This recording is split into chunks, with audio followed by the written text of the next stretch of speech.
Shoot.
Go.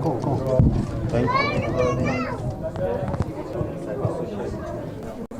You have my number. Why is Bangla?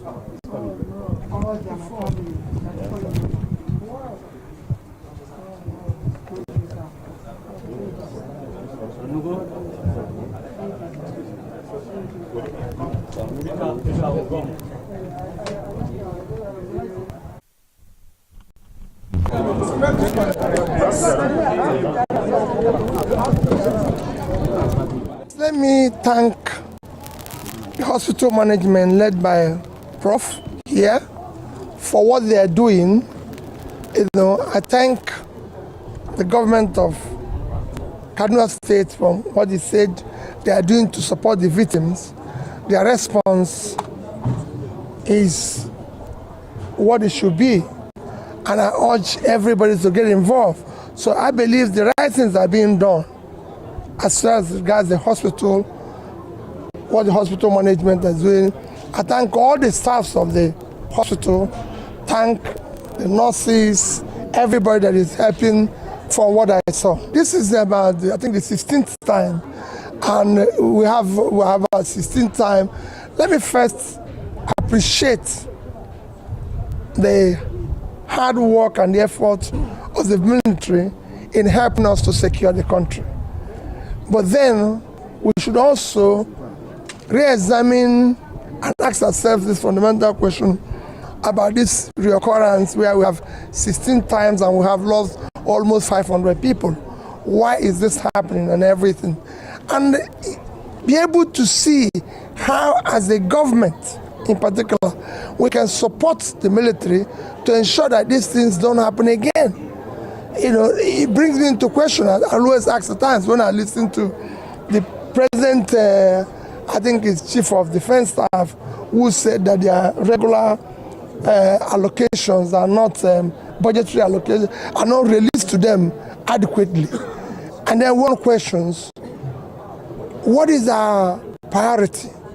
To release money for non-essential things like SUVs or renovations and everything, or to release money to secure ourselves?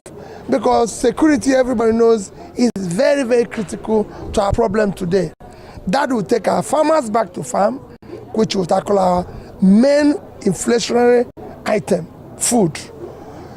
If we secure the country, that's the only way we can attract the foreign investors we are looking for all over the world. So this is critical. So for me, we need to do more and make sure that we spend our resources in the critical areas where it will be. Even improving the health sector, like this hospital.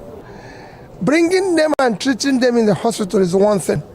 Do we have a sustainable foundation to see, especially the orphan children all through?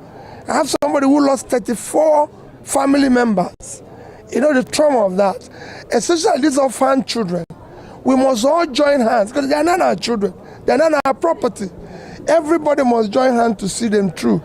I, in particular, know that if such a nation is set up, I will contribute to it as long as it exists. It is critical. It's important. We're talking about it. We're family. This thing that happened might have happened somewhere where we think we're not from, but we're all family. We're the same thing.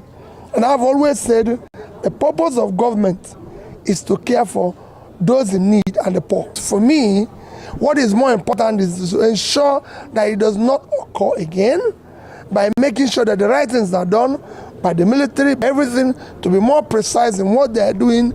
If they're not precise, maybe take caution and be prepared.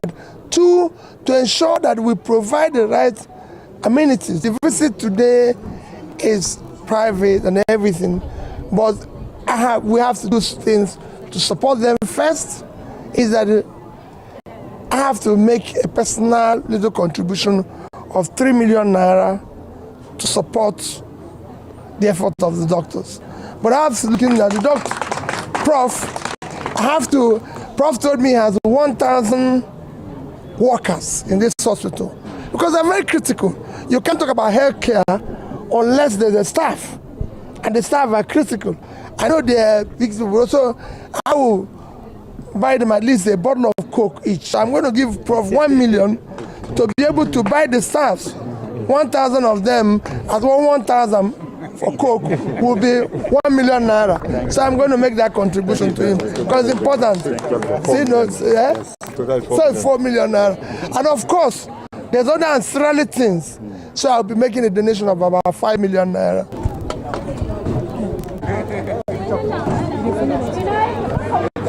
Moisa.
first medical leave.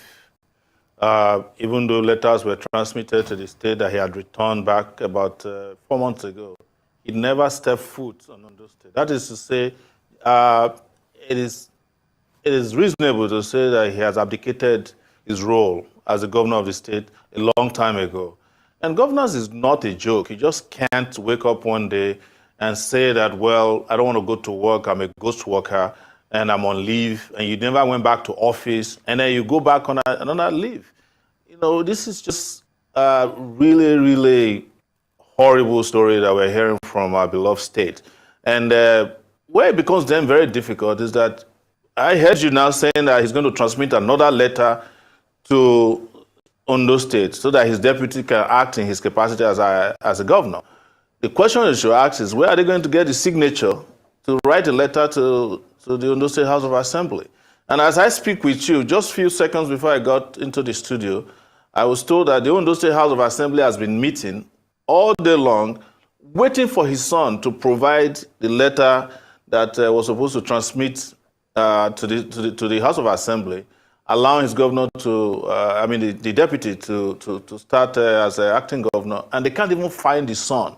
So this is how terrible governance has become in this country, and in particular in our state, that the destiny of an entire state of over 5 million people, and I'm talking about a state that's bigger than several West African countries in population, some countries around the world, left in the hands of a family to be tossing them around the way it is. And I'm very ashamed, and I should say this, that I'm ashamed that those young people, or I don't know if they are old, in the Ondo State House of Assembly, who are waiting for his son to bring another forged letter to them, saying that he's going on leave when he has not resumed from the first medical leave. So this is something that is unacceptable. This is something that is ridiculous. And I don't know why anybody would accept this, especially considering that we've been through this before at the highest levels of government. Don't let us forget that there was a president in this country, Umaru Yar'Adua, who was brain dead for 5 months. 5 months. And he was running this country by proxy until the people rose up and said enough is enough. And today, we are repeating the same thing in Ondo State. And interestingly, Akeredolu was the chairman of, or the president of the Nigerian Bar Association at that time. He said clearly that what Yar'Adua was doing was not only illegal, but immoral, and asked him to resign at that time. And now he's his turn.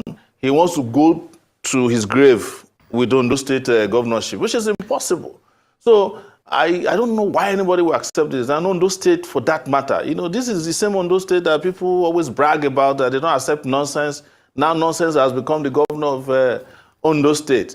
And this is completely unacceptable. And my position is not determined by the fact that I'm from the state. I would do the same for any state in the country or the country itself, because we've done this before for Nigeria and resolved the issue of, at that time, with the doctrine of necessity. And eventually the vice president became the acting president and eventually the president of the country. So I just want to make that very clear that this is unacceptable, and it should not be acceptable to anybody. And I'm pointing my fingers at those people in Ondo State House of Assembly, that they're a disgrace to the states and Nigeria and lawmaking. Now, Mr. Showore, like you rightly pointed out, you know, what's happening is not new. We've had that, you know, with the late President Yar'Adua. We also saw something similar, you know, happen in Taraba State with the late Governor Dambaba Suntai. So how do we prevent this kind of scenarios going forward? Do we need more laws, or is it implementation of the existing laws, you know, that we need to do more? I mean, there are laws already, yes, there are laws already that are meant to address this after Yar'Adua died. But, you know, this is always what I say about Nigeria, you know. You can make laws, and in a country that is lawless, laws would never work until you have people who believe in the rule of law. And sometimes the rule of law do not happen except people rise up and enforce the rule of law. That's what happened in the case of Yar'Adua. We had to rise up all over this country, men and women. And don't forget, during Yar'Adua's time, while we were rising up, there were people who were benefiting from it. There were pastors, imams in this country who went and saw Yar'Adua and said that he's doing very well. There were newspapers, media houses who were saying that, oh, they saw Yar'Adua climbing hills and he was running on treadmills. There was a newspaper that carried a ridiculous story at that time. Now, we understand that you'll be having a resume or resign meeting in Akure on Saturday. Can you tell us more about it? We understand there's some sort of controversy over the use of a hall and that you'll be suing the DG of Akure. What more can you tell us? Well, let me first and foremost say, accept your apologies. Never interrupt a presidential candidate just to take a governor in a press conference. We're all equal before the constitution of whatever the constitution of this country is. So, but regarding Ondo, we are going on Saturday to have a town hall meeting to discuss the situation of the state. The situation of the state is not just about the governor alone. It is about the abandonment of governance in the state. I must tell you that for the last 13 years, the southern part of Ondo State has not had a flicker of electricity, 13 years. And that's something that's important to us. They are increasing school fees in the state, just across the country. And we now have in our hands a situation in which the Ondo State governor has abandoned his duties. So we want to concretely address that. We're not satisfied, and I mean this, that they have to run to Abuja to come and take a decision on behalf of the people of Ondo State. The president of Nigeria is not the governor of Ondo State. He cannot tell the people of Ondo State what to do. And that's what I was saying before I got interrupted, that even for those in the House of Assembly who are not doing their duties as they should, we would encourage the people of Ondo State to start recalling them. They don't know what they are elected to do. And maybe it's because they were not elected anyway. Most of them were selected in these kangaroo elections that has bedeviled Nigeria over the years. So we will go ahead and have that meeting. We learned at the SSS, went to the palace of the DG of Akure to force him to cancel the hall. And they wrote a very, very demeaning letter yesterday to me saying that I deceived them with the use of the hall. I've never deceived anybody. I paid with from my own personal account a day before a deposit of 100,000. So nobody can claim that they don't know my name in Nigeria. And I called them. I spoke with the guy who signed the press release, one Michael, that I want to speak with the KBC himself to see if he can attend our town hall meeting. And they wrote to me that they have cancelled it because of the DSS. But we are going ahead. We are going ahead in the same location, the hall, and have a town hall meeting on that day. And we have now expanded this to include every town and city in Ondo State. The only thing that can avert that town hall meeting and protest on that day is if they do what is right. And it's very simple. Just hand over power to the deputy. I don't know the deputy. I don't want to know who the deputy is. Just like I didn't know Jonathan when I was fighting against the Yaradua cabal, and I don't know him till today. I've never met Jonathan before in person, but we all fought for him.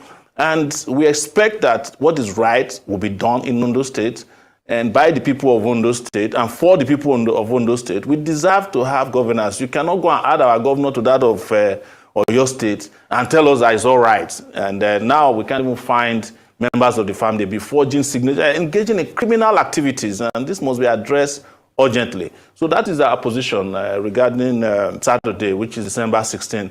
We will meet in Akure, and there's going to be a lot of meetings in other places across the state. In fact, we've been informed that some people are willing to hold a protest in Abuja in front of the Ondo State liaison office. So this will spread very quickly. So, and I know that we know them, but we are not new to this.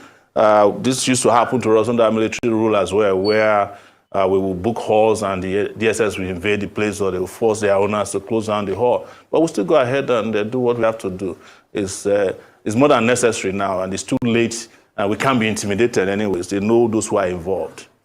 Well, finally, before I let you go, and I'd like you to answer in less than a minute, whenever issues like this happen, we always witness the mysterious cabal, that we've been hearing about, but that has never been identified, at play. So I'm wondering what we can do to reform our political system so as to weaken the hold of these cabals and strengthen democracy. Very briefly, please.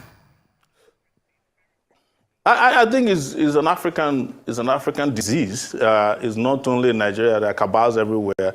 But there's something wrong with these African leaders, that they have no consideration for their constituents when they find themselves in situations like this. In other places, people resign over the embezzlement of 5,000 naira. You know, there was a guy in Chicago, governor of Illinois, who went to jail not because he did anything wrong yet, but because he was discussing on the phone that he wants to sell, you know, former President Obama's senatorial position to some people. Just the negotiation sent him to jail. So we are here, we have a governor who is not at work, he's incapacitated, and his children, I mean his son, well, his children, his wife are forging signatures. And today the DSS invited the person who raised an alarm, the whistleblower, to a meeting, and they said it's person of interest. Well, we're supposed to be talking about arrests already. And yes. I have to interrupt you because we've come to the end of the show, and we really do not have any proof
Social media was awash with reactions following the sudden decision of 27 lawmakers of the Rivers House of Assembly who decamped from the People's Democratic Party to join the All Progressives Congress. The lawmakers, said to be loyal to the Minister of the Federal Capital Territory, Wike, held a plenary session where the decision was taken amid tight security at the entrance of the Assembly complex in Port Harcourt, the Rivers State capital.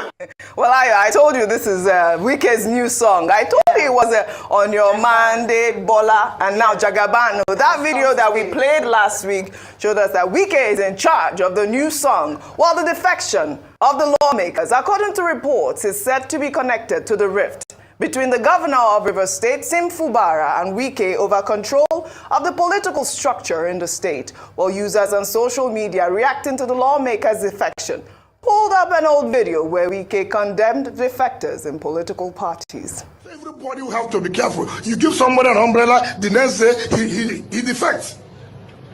EFCC will come, he said, no, let me join them, so EFCC will not be against you. You carry the vote of another party, and you join another party. Can you transfer vote? You work hard for somebody to win the election. Tomorrow the person say, no, I have defected. If you are defecting, leave the seat. If you know it is easy. Wike is trending. Another old video showing Nyesom Wike condemning the All Progressives Congress over failed leadership also made the rounds on social media. Well, let's take a look before we take some reactions. When I hear people declaring for APC, saying that they want to continue the good job of Mr. President, the good job of people dying every day, the good job of Naira falling every day, I feel so ashamed that we have gotten to the level where sacrificing, people will come and say, look, I want to continue the good job of Buhari. What is the good job of Buhari? Of hunger is a good job. Of poverty is a good job. Of insecurity is a good job. Of the economy falling is a good job. It's such a shameful thing. I can't believe that somebody will come out in today's Nigeria and say, I want to continue where Mr. Buhari has stopped. May God forgive.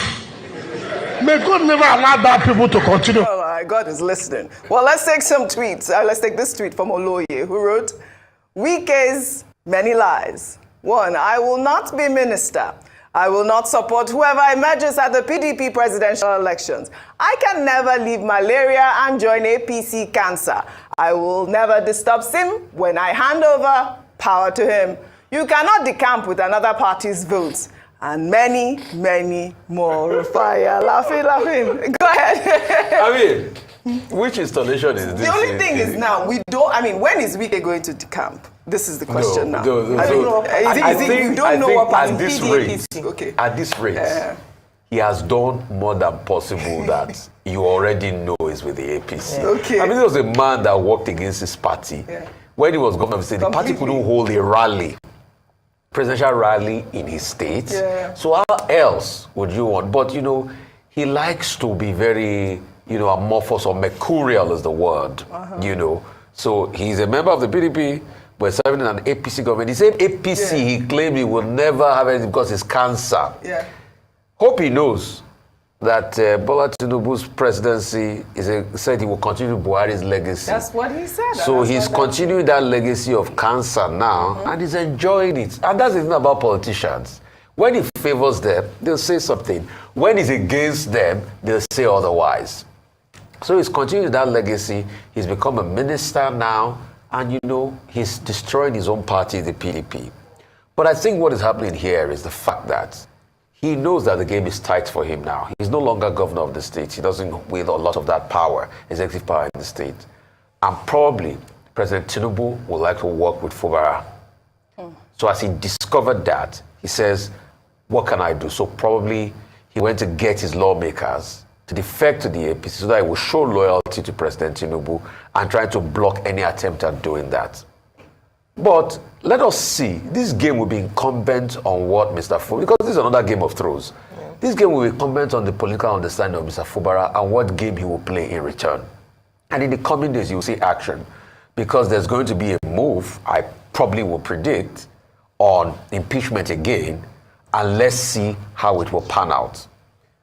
But the part of this game that is not clear is the fact that Mr. Fubara is not aligning with some of the people in the PDP that are key stakeholders. And I've not seen that alignment, you know, the likes of the Lee Mayabas of this world and a couple of other people. We've not seen that alignment, you know, among him and the great PDP folk. But probably if that alignment happens, then at first they will start by ensuring that they push the case in court. Probably these lawmakers will be able to, some of them will be able to lose theirs if they can prove it in court and INEC can organize by-election. This might be the first step in him asserting. But also, you can't take it away from Wike. Wike, that could pull such a stunt in a state that he's no longer there, wields a lot of political power, and that's when a lot of people say he's valueless. No, that's exactly what I said. He's been able to turn everybody around, absolutely, you know, on their heels, and that's why everybody is careful with him. Yeah. Look at leading up to the election, he kept on decimating the PDP, and PDP could not say anything. Yeah. It was 4-0. That's how the PDP came out to say that, oh, Wike and his cohort of 5 governors will not do anything. But they disturbed the chances of the PDP. You can't take that away. Yeah. So let's see the political gravitas at which Fubara is going to fight. But Fubara is in a big cul-de-sac. Another scenario I'd like to posit will be endgame scenario, where Fubara will likely come out to tell us why the EFCC was chasing him when he was governor, when he was part of the Wike cabinet. What does he have to do? But I pretty much doubt that Fubara will go to that extent, because that in that case, everybody will go down. Absolutely. So I pretty much doubt that scenario. But they will fight back. I've started to take polls online of who will win this Wike and Fubara fight. A lot of people. Are you doing that? Oh, yes. So okay. I started yesterday night. This is Game of Thrones. So based on my Twitter, about 74% is saying Fubara will win. Okay. 23% is saying Wike. But based on my deep understanding of politics, maybe if they would teach Fubara how to fight Wike, Wike has a better grasp of this. Right. He's played this game before with Amechi, and he knows he has a better grasp, and he has the arsenal of money. But Fubara might spring a surprise. But it's a fight for survival. It's just like your motor park garage fight. If Fubara wins this fight, he's the new king in town. Right. That's right. It's like the slum king that is currently showing on TV fights. All right. Ayo, right now, you know, the PDP is calling for fresh elections in Rivers State, saying that the 27 seats have become vacant. Really quickly, so I must say that I'm quite disappointed at the PDP's response. Very weak, very tempered.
Quickly, so I must say I'm quite disappointed at the PDP's response. Very weak, very tempered. what we had mentioned, I believe that this is even beyond the Wike Fubara fight. I think it's Wike presenting an open challenge to the PDP, which he has consistently done since the G5, creation of G5, and his direct opposition of his own party. Now he's in Abuja, and he is flaunting his alliance with President Tinubu and, of course, the APC. And so the response from Mr. Debo Ologunagba, one of the spokespersons of the PDP, is quite interesting. Why? So the big question, what has Mr. Onyeson Wike got on PDP that has made them cower? In fact, what I believe this action has done is to expose the weakness of the PDP. And so it begs the question as to, are they still the main opposition party? Has that power shifted from them to other parties like the Labour Party, NNPP, and the likes? And then what is going on in PDP? Is it still standing as a party? So I believe that these actions, with the PDP's response that's almost next to just accepting, former Governor Wike's atrocity, in their own anti-party activities again and again. And the more he does it, the worse it becomes. 27 lawmakers in one day. It's not just an affront to PDP in River State. It's an affront to PDP as a whole across Nigeria. Now, the lawyers earlier on explained the position of them, saying that it was vacant. Section 109, subsection 1G. We've quoted that a number of times of the 1999 Constitution about the fact that if you defect from a party, you vacate that seat. But there's a clause which Rufai had brought out, which is that if the party is said to be divisive, or there's division in the party, then they might have a case to answer. So let's see how that would play out in court. The saga continues. Oh, yeah, well, all right, we'll take another story.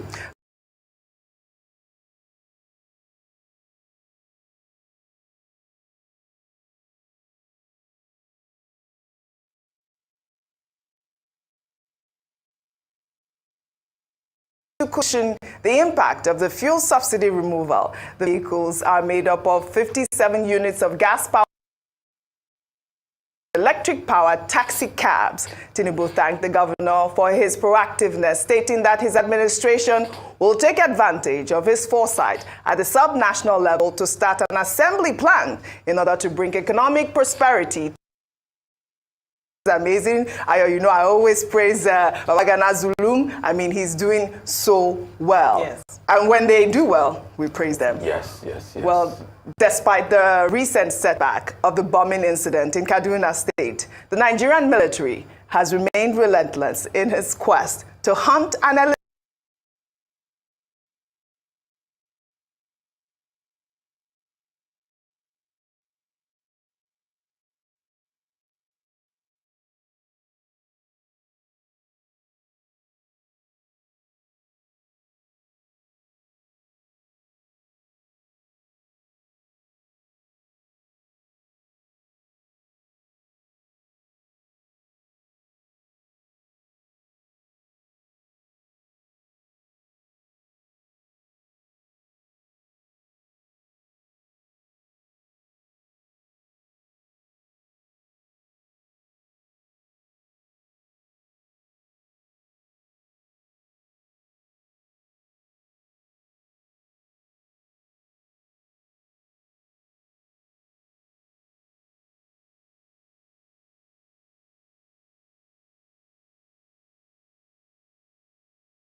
Today we are here to show our solidarity to the governor of River State. Yes. My name is Dr. Legbosin Yamabana. I'm the President General of Ogoni Youth Federation. Together with me is the chairman of the Joy Youth Council, Eastern Zone. Together with leadership from the 7 local government areas that makes up River Southeast Senatorial District. That is the senatorial district of the governor. And we are here in solidarity in our numbers to jointly say that we are standing by the governor. Yes. So jointly say that the mandate that has been freely given to the governor cannot be usurped. So jointly say that we are not just coming here for the coming sake, but we are here to ensure that no detractor distracts the governor from implementing his promises to Rivers people. The simple promise agenda of the governor must be allowed to be implemented. Yes. We are also here in one accord to say that if there is no SIM, there will be no Rivers State. Yes, in these next 4 years. Yes. We are here to say no to any unholy and unscrupulous plan to unlawfully impeach the governor. Yes. We say that cannot work. Of course. After this time, we shall go and occupy the Rivers State House of Assembly. Yes. We are also here to send a message. To all the members of Assembly that has defected from the People's Democratic Party. We are telling them that in line with Section 109 of the Nigerian Constitution, their seats are vacant. Yes. And we are hereby calling on the Right Honorable Speaker, Right Honorable Edinoye, to immediately declare those seats vacant. We are also calling on the acting party chairman in Rivers State, acting PDP party chairman, to immediately rescue himself by declaring those seats also vacant. Yes. Because we, the Rivers youths, we are peaceful and we are following the Constitution of the Federal Republic. We will continue to demand our rights. And our right is the one we have given to the governor, for him to say peacefully and rule the state to the betterment of all and sundry. And we are here in one accord. Thank you very much, and God bless you. Let me put record straight today. 35 or 37 members of House of Assembly can never be bigger than the Geography, can never be bigger than Rivers people. In 2015, 2019, we paid with our life to protect the interests of the former governor of Rivers State. We know what happened in Rivers State.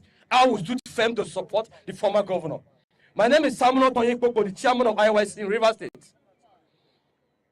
We have supported all of our brothers to produce Rivers State, to produce governor of Rivers State. We expect in return that they to support the jobs in Rivers State. Similarly, Fubara has excess integrity to govern Rivers State. He has been tested and trusted. He is not a questionable character. Some few persons cannot sit in their covenant and decide the fate of Rivers people. This is the first election youth came together, irrespective of political party, to give massive votes to this particular governor of Rivers State. It breaks our hearts that because of petty sentiments, some few persons want to decide the fate of Rivers people. We say no. We say no to impeachment. No to illegal intimidation. No to barbaric impeachment. The impeachment is null and void from today. For as of the party member that defected another party, we have the law to checkmate them. Let the law take its full course. We want to appeal to the conscience of the former governor of Rivers State. We are not waging war on anybody. These are the same youth that stood by him, that protected his vote with their body, their lives, and everything. We are appealing to him to shift his sword. Because the wrath of the youth, if this matter is not being resolved, the youth will occupy Rivers State. We control these states.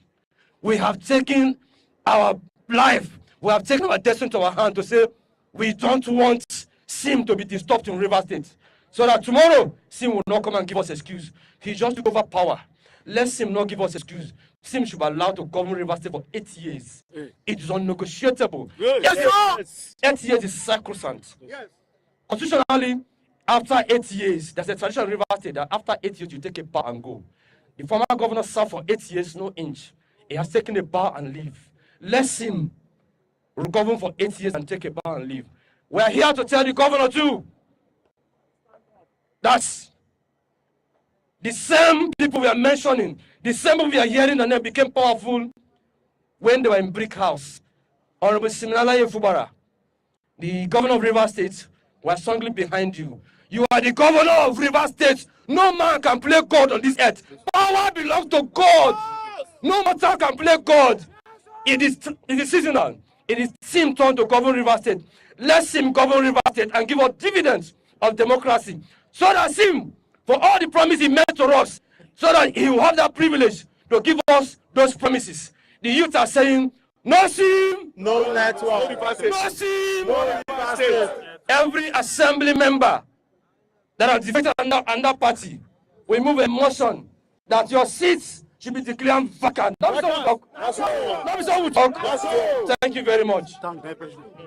Own house. On behalf of the Governor of Rivers State, Sir Sinle Fubara, GSSRS, I want to honestly plead that you should not be angry by his absence here today. He would have loved nothing other than to come here and address you in person. But unfortunately, due to other exigencies, other commitment he is not readily available here to address you. I can assure you there's nothing he would have loved than to come here today and to share this wonderful moment with you, your presence, your solidarity, your support with him. Please, that is not here should not be seen for any reason. That is not here, is there with you in spirit. He has asked me to come here and address you, to come here and felicitate with you people that have come to say that he is the governor. He wants to hear to say clearly that the support that the youth has continued to give to him, he will not take for granted. You have been with him all along, and up till now, you are still with him. He has asked me to ask you that you should continue in that stride. Your commitment to his administration, your support to him should not be wavering. His administration is dedicated to ensuring that the development of Rivers State is carried on from the level we have now into another level. So whatever it is that relates to the interests of the youth, anything that relates to the interests of the youth also touches him. He will not take the interests of the youth for granted. He will not take the interests of Rivers State for granted. The development of Rivers State is paramount in his agenda. For whatever is happening now, by the special grace of God and by your collective support, peace will be restored. Peace will be restored, and his leadership will come to pass, and his leadership will deliver the dividends of democracy. All the requests you have made here, all your petitions here, be rest assured, once he is available, I will table those petitions to him. He will look at them, and probably I will also enjoin him. I'm sure by the time he is available, he will call few of your leaders here into a private meeting where you will discuss with him. I want to thank all of you, especially a peaceful disposition. This morning you've been here, you came in company of security agencies, meaning that your movement this morning was legally organized. You've came here legally this morning, there was no disturbance. We want to enjoy you that as you've come, also go back home peaceful. When he comes back and when he's available, he will definitely liaise with some of your leaders and see you and continue this discussion. I want to thank you and pray that God will bless each and every one of us as we go back home. Thank you and God bless all of you.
has set some ball rolling, and everybody is taking side and grandstanding. We're going to explore all of that today on the show. But first, let's bring you the story that the High Court sitting in Port Harcourt has restrained Mr. Martins Amewule and Dumle Mao from interfering with the activities of the Edison Ehie leadership. The ex-parte order, which was issued by Justice Monima Danagogo in Port Harcourt, the River State capital, warned against the use of thugs and police officers to forcefully gain access into the premises of the House of Assembly. The judge further restrained the defendants and their agents from disrupting and interfering with the exercise of their duties. However, in their reaction, the Rivers APC caretaker chairman, Mr. Antonio Kocha, disagreed with the judgment, accusing the judge of bias and threatening to report the judge to the NJC. He explained that it is a ploy to allow the governor to present the budget to 4 lawmakers, and that will be resisted. So that is coming from Rivers State. We'll continue to follow up and see how things play out. We've been joined now on the program by the PDP National Publicity Secretary, Mr. Debo Ologoagba, who will be weighing in on the issue. We've been trying to get the PDP side of this conversation. Mr. Ologoagba, thank you so much for coming on the program. Thank you very much, Jeffrey, for having me. Good evening. Because it's been a hard one to get your side to speak, apart from the statement that you released yesterday. So just a quick 30 seconds overview before I jump into some things I want to find out from you. What do you make of what's going on in your party in Rivers State? Thank you very much. I think I need to make a correction to the effect that it's been a long while to hear from us. The statement that we issued yesterday is actually a statement from us, and it's from us. That's hearing from us. To set the record straight as it is, and the fact that, yes, those 27 former lawmakers who defected to the All Progressive Congress have vacated their seat, and by the provision of Section 1091G specifically, they have lost their seat, and they are no longer members of the Rivers State House of Assembly. That was clearly stated. And so to say it is long in coming, I don't know how long you want it to be, but of course there was a statement yesterday that clearly stated our position as a party. And of course other things will begin to flow arising from that. All right, that point is noted. We're talking about coming literally live on air for us to have the conversation, but that's besides the issue. Now, the PDP struggled and failed to, in some people's view, to unite before and after the election. These things have actually festered into what is considered this mass defection. And still, besides declaring their seats vacant, I mean the people that have now moved to the APC, what other potent thing is the PDP prepared to do to make a stand against what has happened? Yeah, okay, I think some of these things, we shouldn't lose the fact about how politics should be played. And the fact that there must be integrity in politics. And when we get to a point where people begin to disregard the will of the people, that should give us a cause for concern. Now, we are a party of law and order and of constitution. We rely on our own constitution and, of course, the Nigerian constitution, the 1999 Constitution of the Federal Republic of Nigeria, as amended.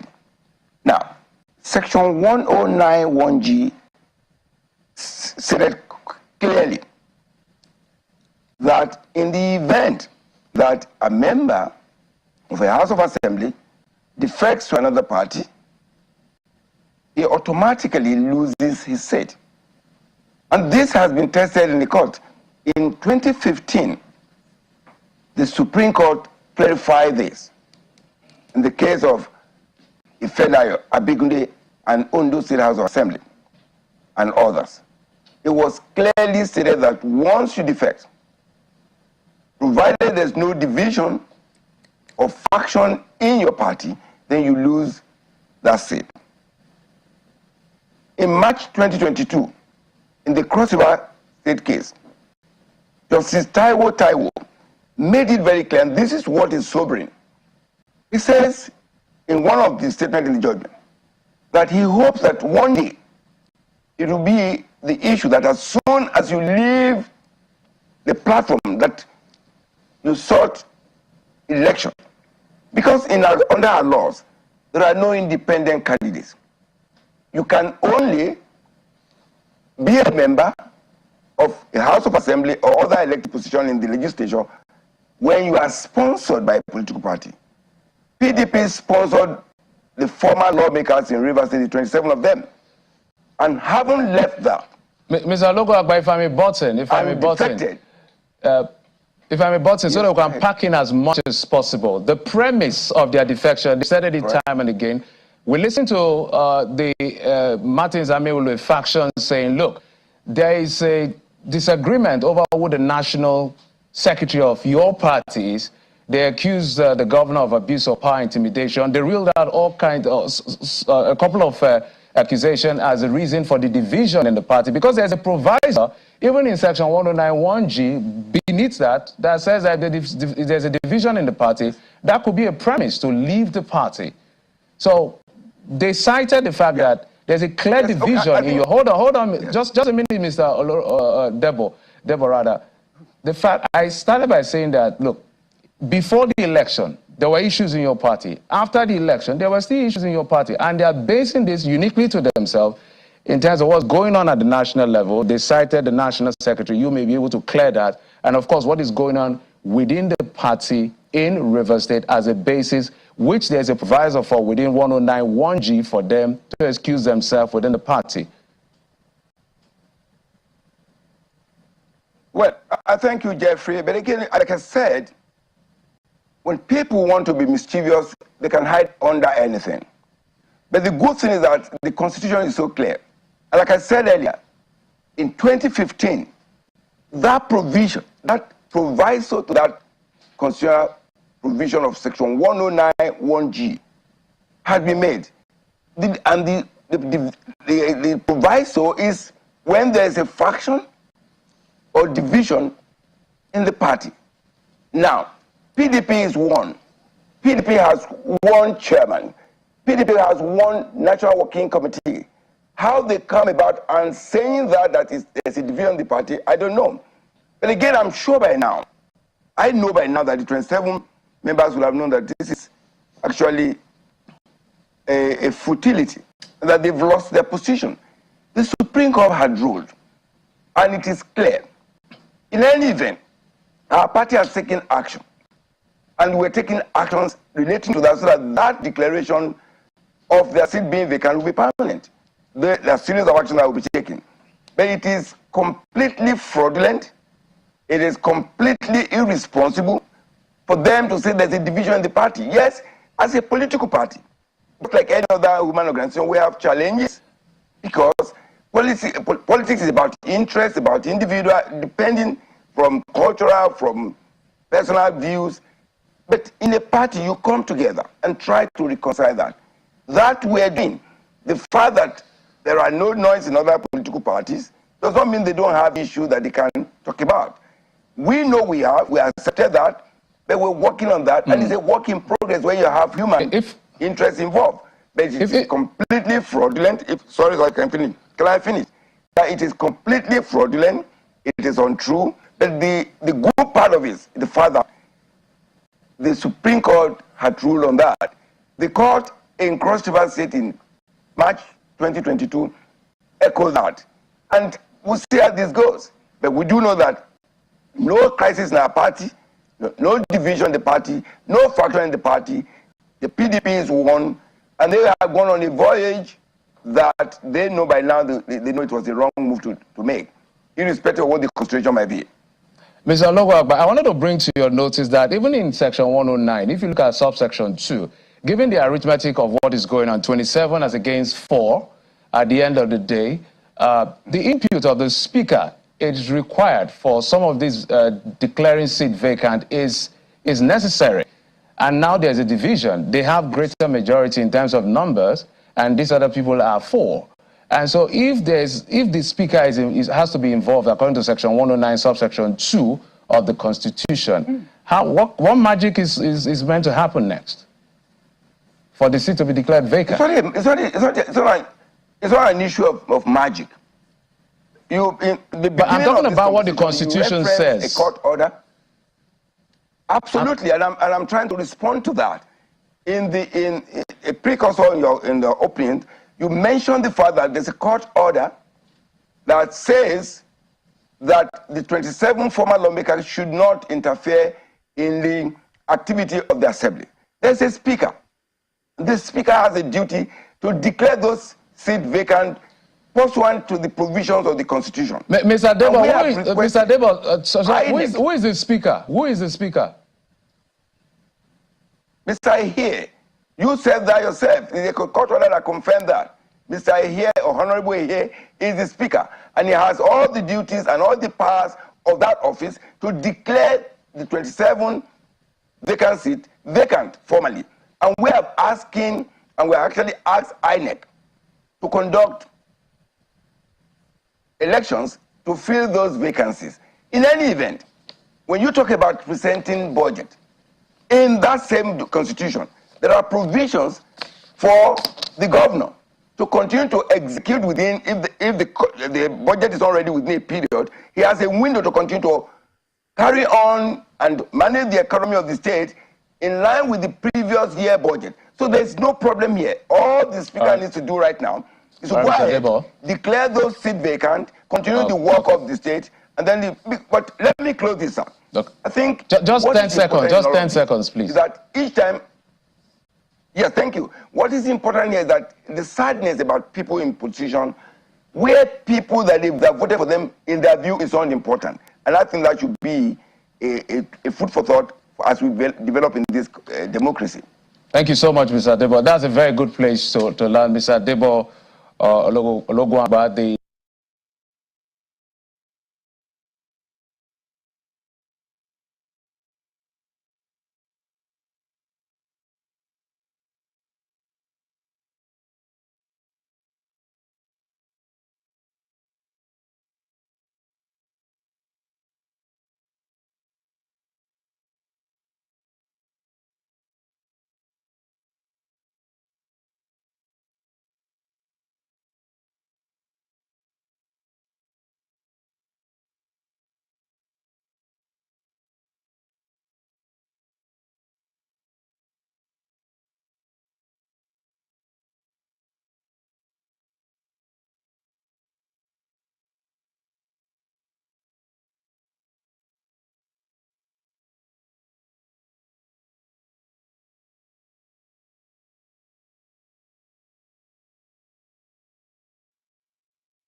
It's fine. We'll make do with what we have as long as we can hear your voice. But I was going to ask you, because we've seen the reaction from your party, but this basically has to do with you and your 26 other colleagues. What's your reaction to this order by the court? First, I need to correct an impression. You know, you guys keep making the same mistake. We need to begin to understand the difference between an interim order and a court judgment. An interim order is not substantive. So somebody goes to court and prays the court to do this, do this, do this. Tell me, make me a woman. I don't want to be a man anymore.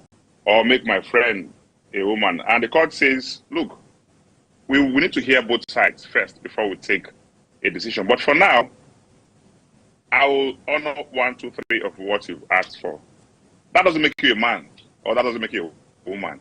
So anybody saying anybody has been, because you guys, I don't, sometimes where you guys report stuff, I don't understand.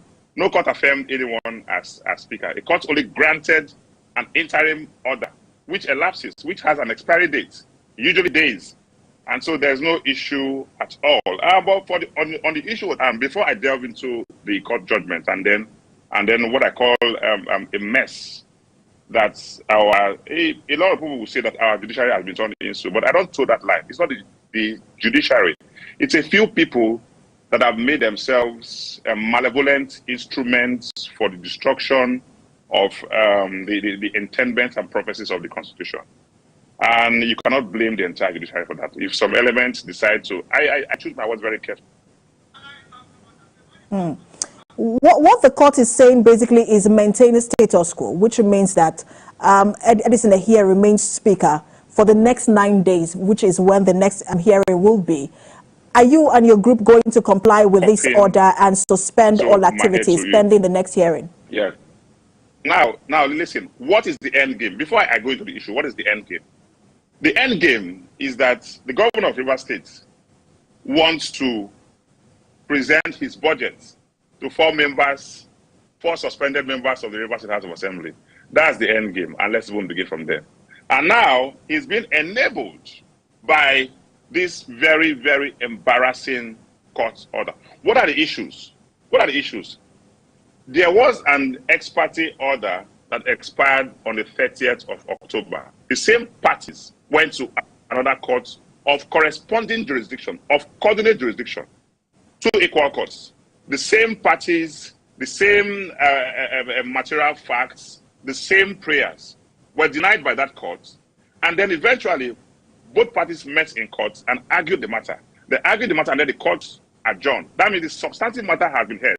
Having had the order expiring, now you've heard a substantive matter. The matter has been adjourned, so the matter is on. Now you jump to another court of coordinate jurisdiction, the same parties, the same prayers, the same material facts, and a judge that usually I used to respect, learned, well-read. So if it was a quiet judge, I would say, okay, maybe that one doesn't know the law. A very respected judge of the courts, a Nigerian judge, a Rivers judge who knows the situation at hand, who has been watching the news, who knows that 27 members on the House of Assembly are on one side and 4 members are on the other side, who knows that just yesterday, 27 members defected from the People's Democratic Party to the APC, and then we have just 4 members left. Entertained their request, granted an order. Look, I'm not a lawyer, but I know that before a judge gives a judgment, there's something called, I think, the subjective rule or so, which says that the judge considers... I just want to abort him because you haven't answered the question I asked earlier. If you are going to comply with this particular ruling and suspend all legislative business for the next 9 days. It's not a ruling. It's not a ruling. It's an interim order. We are law-abiding people. Every time I speak to you, I tell you that whatever we do in the 10th Assembly, we work within the confines of the dictates and prescriptions and the prophecies of the Constitution of the Federal Government of Nigeria as altered. And so if a judge has said so, the court has spoken, no matter how right or no matter how wrong. The court has spoken, the court has spoken. We're not rascals. We will listen. Our lawyers are working to vacate that order. It's not an issue. We are exploring our options. Section 153, subsection 1 of the 1999 Constitution as altered has given us the option that we would have needed. The section that sets up the NJC and gives the executive the power to appoint and exercise disciplinary control over judicial officers. We have that option. We are drafting our petition within the next 24, 48 hours. We're going to petition that judge that is. And what are your requests, Mr. George, in your petition? You like breaking news a lot, so wait for this breaking news. That judge must be penalized as prescribed by the Constitution in Section 153, subsection 1, that establishes the National Judicial Council. We'll do our part. We're not calling with anybody. In fact, I'm excited because I want to see that glorious day that the governor will present his budget to if 4 members, suspended assembly members, that all of Nigerians should know today that are 4. There was this argument before. Is it not? Today we know that there are just 4. I want to see that day. In fact, my Mr. Speaker, Matt Amewule called me this evening, and he was laughing and laughing. I said, you are laughing at a very important issue. He said that what options does he have? He has never seen this kind of thing in his life. And before I knew it, I started laughing too. So it is an insult on the collective sensibilities of Nigerians. An insult on the judiciary. People should stop blaming judiciary for everything. No. There are corrupt elements in the judiciary that are giving them the bad name. And it is time that we begin to question the character of such people. They must begin to face the justice. We don't have issues. We're okay. A few days, about nine days or so, and all of this will be put aside. The end game, I say again, the end game is that the governor wants to present. All right. So basically, from what I can glean from what you are saying, Mr. George, is that one of the things you're requesting for is for the judge to be penalized.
Good evening, ladies and gentlemen. First of all, I want to say thank you, God, for everything. Special thanks goes to Mr. Emmanuel Amunike. Without him, I don't think I will be standing in front of you guys. I don't think I'll be standing in front of you guys holding one of the most prestigious awards in world football. It's a dream come true for me.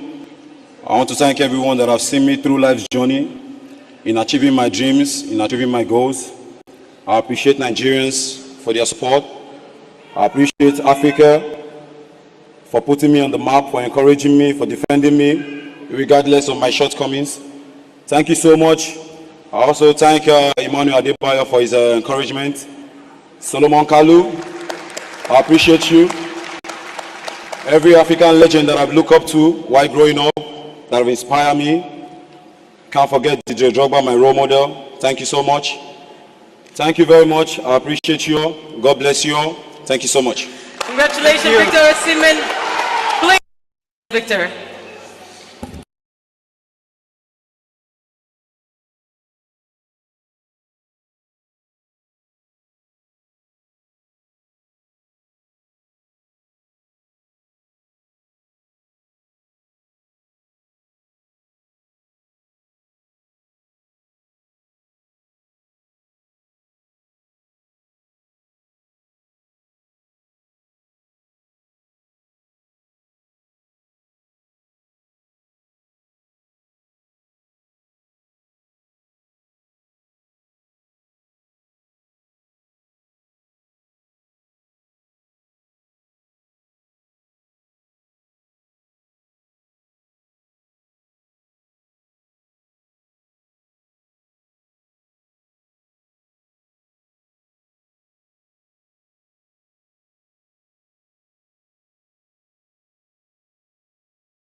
Minister of the Federal Capital Territory, that's Wike, have announced their defection from the People's Democratic Party, PDP, to the All Progressives Congress, APC.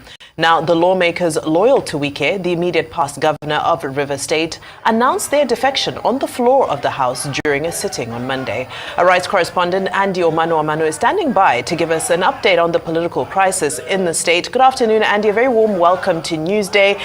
Quite a shocker for many to wake up to today. Can you give us a bit of insight into the events that have transpired in Rivers State this morning? Oh, thank you so much. Good afternoon.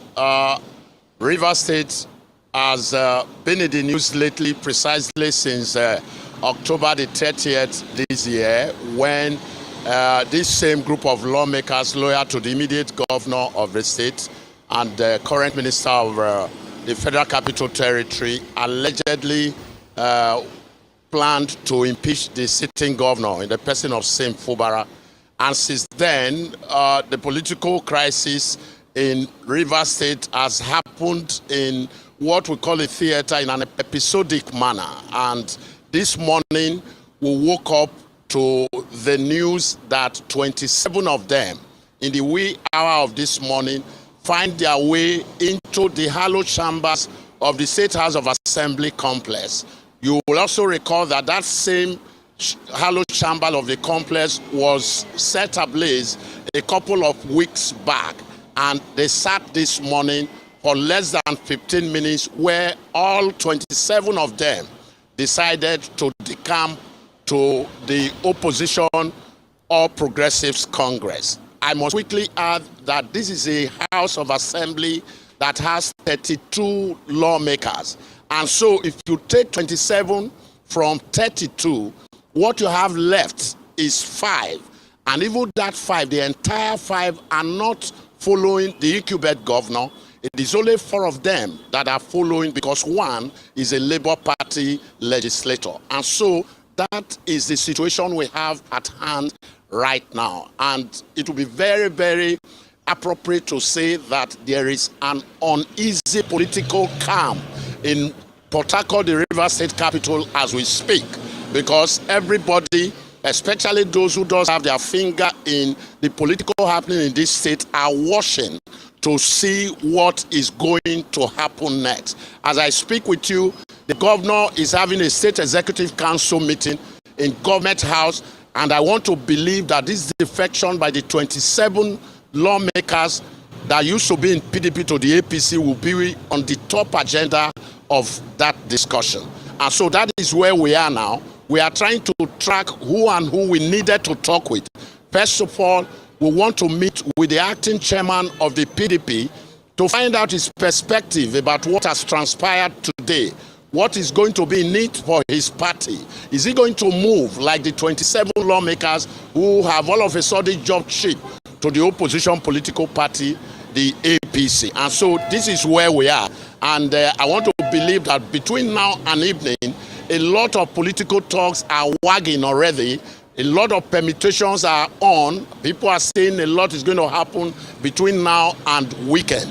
But we are waiting to see how the political pendulum will swing. With the movement of these 27 lawmakers having moved, are we going to have other movement of other political heavyweights in the PDP in Rivers State to probably the opposition or Progressives Congress? The days ahead will surely let us know that. Over. Indeed. Thank you so much, Andy. Now, you did mention that the governor is currently in a meeting. Of course, it might have plenty to do with this defection. But do you get a sense that he's currently uneasy based on this? Because we did have, I believe it was the Commissioner for Information last week, saying that he was unperturbed with what was going on in the state. Do you think he's starting to feel the heat as a result of this? Okay, thank you so much. For me, I would want to say that, yes, even if the governor has been unperturbed about the political situation in the state, what has happened today is likely going to give him some deep introspection. He needs to do that, because if you have a 32 legislators in the House of Assembly where you are the governor. Remember, there are three arms of governor: the executive, the judiciary, and the legislature. And if 27 of the lawmakers have moved to the opposition political party, it's just likely that they have something politically up their sleeve. And I don't think the governor should still be unperturbed at this stage that we have gotten to in the political development of Rivers State. He must be conscious of what he wants to do, because if he has not killed his lions before now, I think this is the time to do it, because the lawmakers those who have moved today seems not to be backing down, because people are already very worried that how come that there is a court injunction saying no lawmaker should move into the hallowed chambers of the State House of Assembly to conduct any proceeding. We've had it. Today's zone makes it the second or the third time that this group of legislators have had an easy access into the hallowed chambers of the House of Assembly complex. And so I want to believe that the governor should, I don't want to say he should wake up. The governor should be worried at this point now, because like they say in Nigeria politics, when situations are the way they are here now, anything is very possible. But of course, they say when two elephants fight, it is the grass that suffers, because since this political crisis started, there has been no legislative business at all. Bills have not been passed, except one or two of them that were haphazardly passed, debated in the floor, and it was not by the entire House as it were. And so that is where we are. The governor, I want to believe, will want to start thinking of what to do next, even as the 27 opposition legislators are also plotting what they intend to do next in this political chess game. Right. Andy, I know we just have, some very few moments remaining, but very quickly, of course, what everybody is thinking and not saying is the big I word, which is impeachment. Just giving your sense of what's happening on the ground, are there still any windows for Governor Fubara to escape this? Well, I think if I get you correctly, when political situations turn the way they are now, right now, in any state, especially since the birth of this current republic, 1999, what many will be thinking about, even those who are political, is that there is going to be a likely impeachment. But nobody can put a finger on that right now.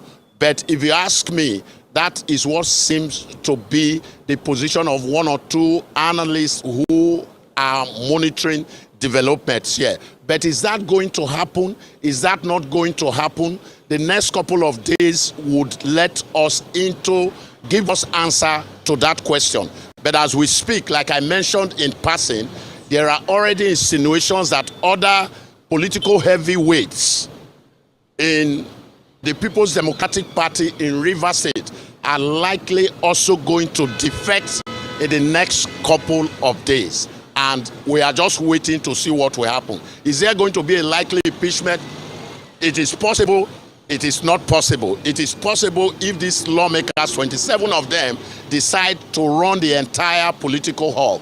It is not possible if the governor on his part is able to throw what I refer to as political carrot and political carrot to these lawmakers who are bent on running the way they want to run in order to have a full control of what is going on politically in Rivers State. All right, correspondent Andy Emmanuel live from Rivers State capital, Port Harcourt. Thank you so much for your update and analysis. We appreciate your time here on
It is better for the court to make a pronouncement. So everybody will have to be careful. You give somebody an umbrella, the next day he defects. EFCC will come. He said, no, let me join them. So EFCC will not be against you. You carry the vote of another party and you join another party. Can you transfer vote? You work hard for somebody to win the election. Tomorrow the person says, no, I have defected. If you are defecting, leave the seat. If you know it is easy. And this will checkmate most of the political harlots who will never sit one place, looking for excuses here and there. I was insulted by my ward chairman. I'm leaving the party. Look at it.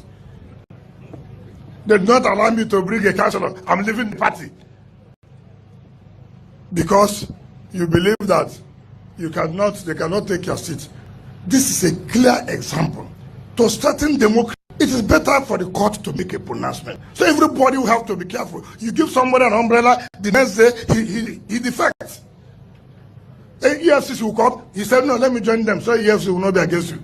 You carry the vote of another party and you join another party. Can you transfer vote? You work hard for somebody to win the election. Tomorrow the person says, no, I have defected. If you are defecting, leave the seat. If you know it is easy.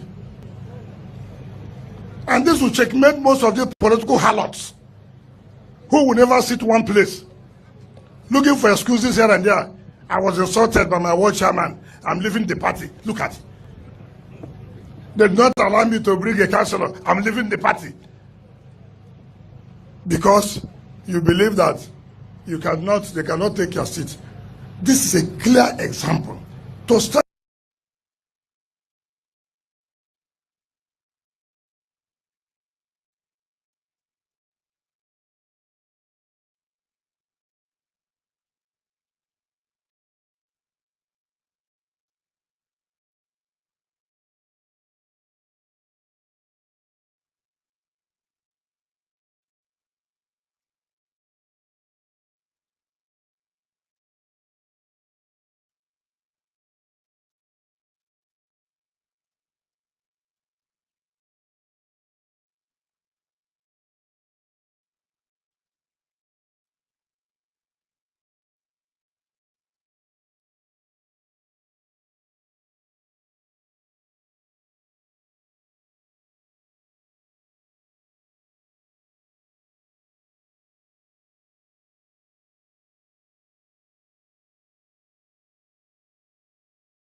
before the surprise undemocratic impeachment efforts of 30th October 2023 by a section of our legislative arm against you, the People's Governor. This undemocratic act is and was highly resisted and condemned by the Rivers electorate, and we are in absolute solidarity with you. You kept asking, what offense have I committed to warrant my impeachment? And to this day, no answer has been provided. And we are still waiting endlessly because you haven't committed any offense that warrants impeachment. Your recent statement that you can never be intimidated, nor any level of sabotage can make you surrender your mandate, is the hallmark of an astute statesman and leader, in our opinion, that is committed to the good development and governance of his people. We also encourage and congratulate our brother, son, your reliable and indefatigable ally, Right Honorable Edison Ogelenya, the Speaker, Rivers State House of Assembly, as a true son of Arash that we know very well. You can be rest assured that he will assist you, the People's Governor, to steer the ship of President Bola Ahmed Tinubu's Renew Hope agenda in our state peacefully. We also condemn in its entirety the attempted attack on the life of our son, Right Honorable Edison Ogelenya, at his residence on the 19th of November 2023. We are tempted to believe that the reason for this attack was because of his support for you. I was face of APC in Ahuda West, but today, by the grace of God, by the will of God, by the directive of the Holy Spirit, we, APC, and here present is 10 APC ward chairmen. We also have here a considerable number of LGA ward ESCOs. I also have, just yesterday evening, about 10 leaders whispered to me that they want to join us.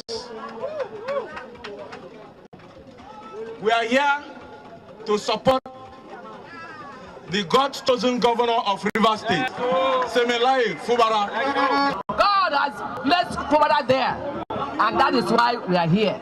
We are going to support him as the governor of Rivers State to deliver that mandate that God has given to him for the people of Rivers State, and specifically for the people of Ahuda West, in Jesus' name. Second factor, I'm not going to take your time, but I must express why we are here, why we made the decision we made to support Sim Fubara, to stand by him. Secondly, Sim Fubara had decided to endorse an elder son as the Speaker of the Rivers State House of Assembly. Right Honorable Edison Ehie, to express the gratitude of our Speaker, Right Honorable Edison Ehie Ogereye, Distinguished Service Star of Rivers State. His gratitude that over 5,000 decampees from various political parties are now here to show support for the God-choosing governor of Rivers State. Ama Opus Senebo, Sir Simini Alai Joseph Fubara, Grand Service Star of Rivers State.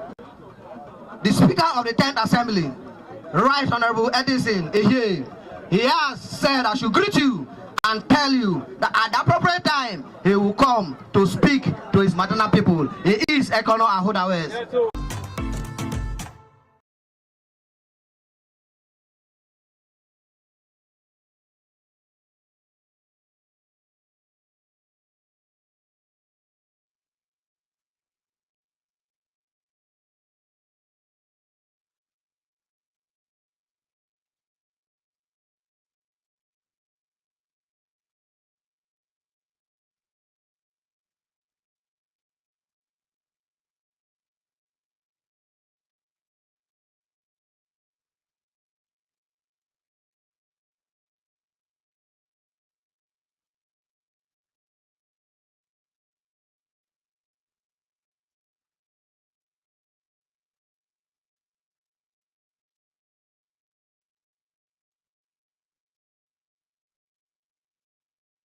All right, so let me start by asking, how did you receive today's defection of 27 out of the 32 lawmakers in the River State House of Assembly, dumping the PDP for the APC? For me, it came as a rude shock, but not entirely unexpected. Why it was shocking was because I thought with the president's intervention some weeks back, the two warring factions will have sheathed their sword and allow peace to reign. But as one of the earlier commentators said on ground in Port Harcourt, the fact that APC last week or thereabouts dissolved its River State State Working Committee was a prelude to what we saw today, in which case they knew, they had it in the offing that these lawmakers were going to come. And so they've dissolved the State Executive Council and believing that these people will be accommodated in the new executive that will be put in place in days to come. But this is just going to allow the crisis to fester, given the fact that as it is now, we are having a lot of monumental losses. I don't know how the governor of the state intends to present his 2024 appropriation bill of 800 billion. Will he present it to the 4 lawmakers who are left? Because now 27 has defected, 1 has died, and so the faction has only 4 lawmakers with them. So will it be proper, and can you say lawmakers, 4 lawmakers can legislate for the state out of 32? So that's the conundrum. And for those who are saying the seats have been declared vacant, it's only the Speaker of the State House of Assembly, according to Section 109, subsection 2 of the Constitution of the Federal Republic of Nigeria, 1999, as altered. It's only the State Speaker, the State Assembly Speaker, that can write officially to INEC to declare those seats vacant. Will the Ehie faction, constituting just 4 people, be in a position to write the INEC chairman to declare these seats vacant? So it's thrown more questions than answers, but I think this is something that leaders of thought in Rivers State should mediate and allow sleeping dogs to lie. I mean, Wike, the godfather of Rivers politics as of today, said the rift is as a result of the political structure that the governor wants to hijack. So if it takes the mediation of elders, both partisan and non-partisan elders of Rivers State, something should be done quickly before we start losing lives in Permit me to come in there. Of course, the River State, we know that the House of Assembly has a long history of political crisis, but some observers think this is coming in too early in the administration of Governor Siminalayi Fubara. Do you think so? Do you share this thought? Very well. I mean, there's no two-way about it. This is an administration that is barely 6 months old, and you are already in a crisis situation like this. So it portends ill wind that blows no good for an administration in its infancy to have this kind of political crisis on its plate. Like I said, it's going to impact on governance. Already, the arson that took place on the State House of Assembly will cost perhaps billions of naira to fix. Recall that on the 30th of October, the dawn of 30th, the State House of Assembly was set on fire by unknown arsonists. So that is already an economic loss. And then you have scenario where there have been allegation of assassination attempt on the AIS group, the speaker of the four-member group. And we don't know what fallout will come in the days to come unless this is quickly checkmated. Then we now have the security agencies allegedly taking sides, and that is not good for the image of the Nigerian police. So the bottom line is that I will still make appeal to leaders of thought, both in APC and PDP, to quell this fire before it consumes our lives. Yes, properties have been lost, time has been lost, but more importantly, it's impacting negatively on governance in the state. Oh, definitely. So it's too early in the day to have this kind of crisis on your hand. All right, Mr. Gideon, geopolitical affairs analyst, we thank you for your thoughts on the news at 10.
They had the fifth council meeting of the River State Executive Council, and we deliberated on the medium-term expenditure framework, which is usually a precursor to discussing the budget. Is an act of the River State House of Assembly, law number 8 of 2010, that makes provision for preparation. And that document, an 86-page document, was also presented for consideration, which had the budget estimate. The council deliberated on the budget estimate so presented by the Commissioner for Finance, and concluded that it was a well thought out document, and the budget estimate for 2024 is 800 billion. It was 500 and something in 2023, but because we had a 100 billion supplementary act, which was part of what we used for the ring road, so it moved it from what it ordinarily should have been, considering the inflationary trend, to about 800,000. And this budget is tagged budget of renewed hope, consolidation and continuity. It has 412 as capital, and then 361 as recurrent, with a 21 billion reserve. These were the major deliberations we had today. And on infrastructure is taking the lead with about 128 billion of the budget, and then followed by education, health and security. These are essentially the main focus of this budget. We have, by the time it gets to the State House of Assembly, the public will be made to see and understand all the projections and the fundamentals.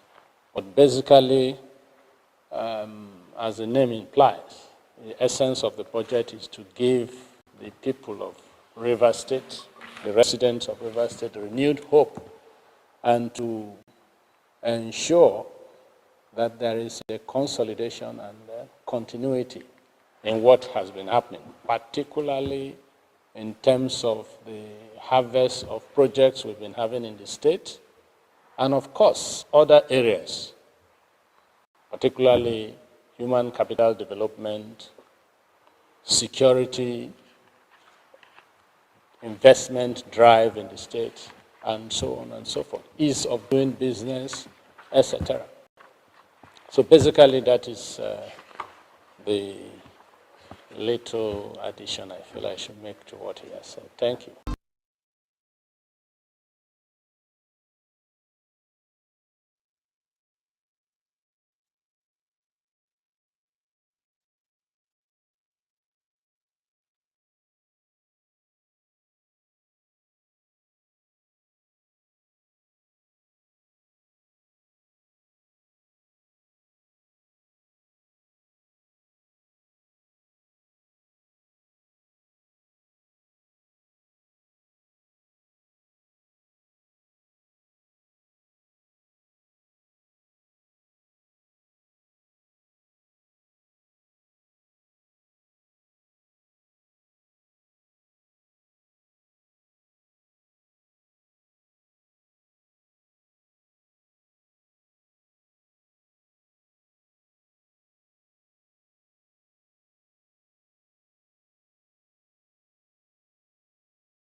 Et j'invite Monsieur Patrice I would like to Motsepe de invite nouveau à Dr. rejoindre tous vos Patrice applaudissements Motsepe to the la podium once tribune again pour ce grand moment, ce reveal moment fort de l'annonce de la joueuse winner de l'année de ses of 30e CAF Award. Best Player We are of the going towards Year the end, and award, women's this category. is the most outstanding, the best woman football player on the African continent.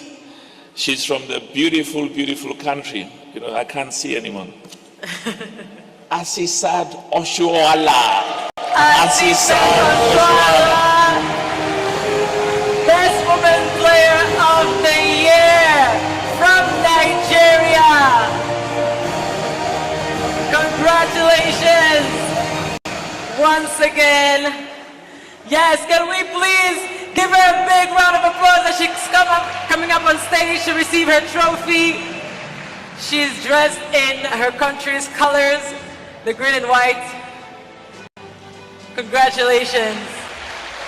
Asisat Oshoala, joueuse africaine de Asisat l'année, Oshoala, qui reçoit son Women's trophée des Player mains de of the Monsieur Year, le Président. who just received the trophy from President Patrice Motsepe. Good evening, everyone. I'm sorry, I'm nervous.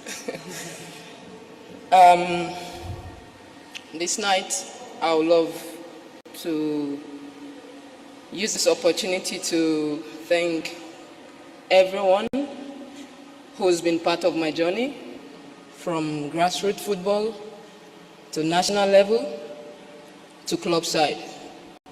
Because without you, my coaches, my teammates, there will be no me. Football is a team sport. It's a team game. And I will urge all the federations in Africa to please come together. Let's work together and build our continent. Let's make it the best in the world. It is very, very possible. It happened the last World Cup, the Men's World Cup. We saw what happened. We shocked the world. And the last World Cup, all the national team from Africa that represented Africa in Australia, we made history. And I believe before the next World Cup, we can get better. We can do better. And we can win it for sure.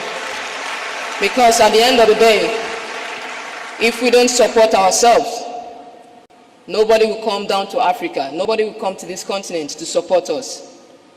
We have to work together as a team because football is a team sport. Let's start at home and go to the world and conquer it. Thank you very much, and God bless everyone.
And to present the award for the Best Male Football Player of the Year, please welcome once again Dr. Patrice Motsepe. He has tonight the destiny of these three brilliant young men in his hands. I think we should start by clapping hands for all three. They are the best. They make us proud. They are the best from the continent. Each of them is a winner. And